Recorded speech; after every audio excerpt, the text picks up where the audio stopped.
Hello students, topic for today's lecture is medical negligence and its sensitivity of professional judgments and other limitations.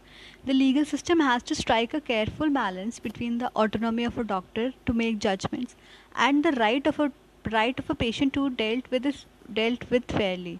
Indian courts tend to give sufficient leeway to doctors and expressly recognize the complexity of the human body, exactness of medical science, and the subjectivity of the process, genuine scope for error of judgment, and the importance of the autonomy of the medical professional.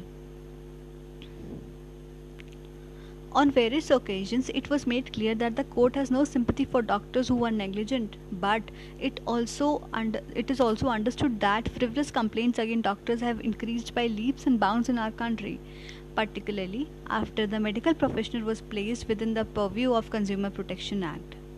To give an example, even when a patient who had a symptom of having a heart attack would come to a doctor, the doctor would immediately inject him with morphia injection before sending him to a cardiac center unit (CCU), because in case of heart attack, time it is the essence of the matter. However, in some cases the patient died before he reached the hospital.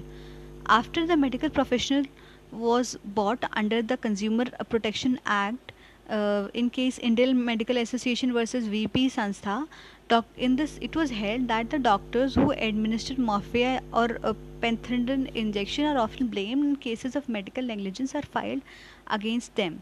The result is that the doctors have stopped giving this injection even in emergency case also. This was out of the fear that if the patient died, the doctor would have to face the legal consequence.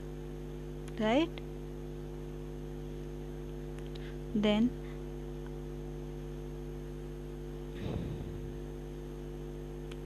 okay, I think this must be clear to you. Thank you.